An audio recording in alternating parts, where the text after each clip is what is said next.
दोस्तों, समुद्र कितने विशालकाय होते हैं ये बात आप सभी जानते हैं। समुद्र और समुद्र के आसपास रहने वाले लोगों को ये पता रहता है कि उन्हें कभी भी किसी भी हालात का सामना करना पड़ सकता है।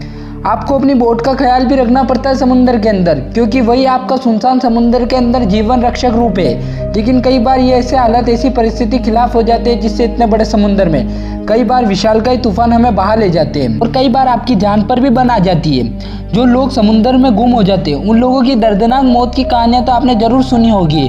समुद्र में सबसे बड़ी समस्या ये है कि हमें कभी भी समय पर ताज़ा पानी और खाने को खाना नहीं मिल पाता। आज के इस वीडियो में हम आपको एक सच्ची घटना के बारे में बताने वाले हैं जो चमत्कारी रूप से समुद्र में जिंदा पाए गए। इंडोनेशिया के ज़्यादातर मछुआरे मछली पकड़ने के लिए रोम्पोम का इस्तेमाल करते हैं। ये एक तरह की तैरती हुई एक छोटी सी नाव होती है, लेकिन ना इसमें कोई बिजली होती है, ना ही कोई इंजन होता है। लेकिन एक रोम्पोम पर एक नाविक सवार रहता है। वो पूरे महीने अकेले इस रोम्पोम पर बिताता है और दिन के समय में वो जाल डालकर मछलियाँ पकड़ता है और रात के समय में लैंप जलाकर मछलियों को अपनी ओर आकर्षित करता है।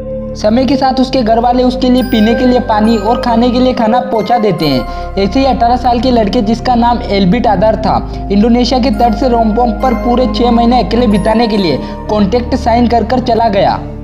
लेकिन उसको पता नहीं था उसके साथ आगे जाकर क्या होगा और वो इंडोनेशिया के तट से 77 किलोमीटर की दूरी पर आ गया और उसने मछली पकड़ने का उसे 2 साल का अनुभव भी था, क्योंकि वो 16 साल की उम्र से ही मछली पकड़ने लग गया था। लेकिन कुछ ही दिनों के बाद तेज हवा उसको रोम्पोम को अपने साथ बाहर ले गई। लेकिन उसने कभी नहीं सोचा होगा कि उसको 49 दिन अकेले सुनसान समुद्र में बिताने पड़ेंगे।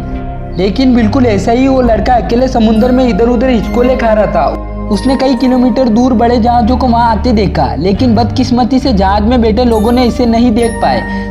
उसके पास बहुत ही कम खाना और पीने के लिए पानी बचा था। उसके बाद उसने खुद के लिए मछली पकड़ना शुरू किया। जब उसके पास मछली पकाने के लिए फ्यूल नहीं बचा तो उसने रोम्पोम से ही लकड़ियां तोड़कर जलाना शुरू कर दिया था। लेकिन उसके लिए सबसे बड़ी समस्या थी पीने का पानी। उसके हालात ऐसे थे कि वह दिन भर में 3 घूंट से ज़्यादा पानी नहीं पी सकता था।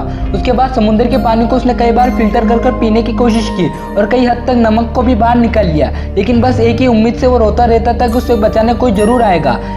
31 अक्टूबर 2018 को चमत्कार हुआ। उसके रोम्पोम पर लगे इमरजेंसी रेडियो सिग्नल ने एक संस्था के द्वारा पकड़ा गया। वह संस्था वहां से 1300 किलोमीटर दूर पर थी, लेकिन फिर भी उसे बचाया गया। पहनने के लिए कपड़े दिए गए, पीने के लिए पानी दिया गया और उसके बाद उसे जापान लाया गया। फिर उसे इंडोनेशिया भेज दिया गया। इस घटना से आपको क्या लगता है, हमको कमेंट सेक्शन में बताइए।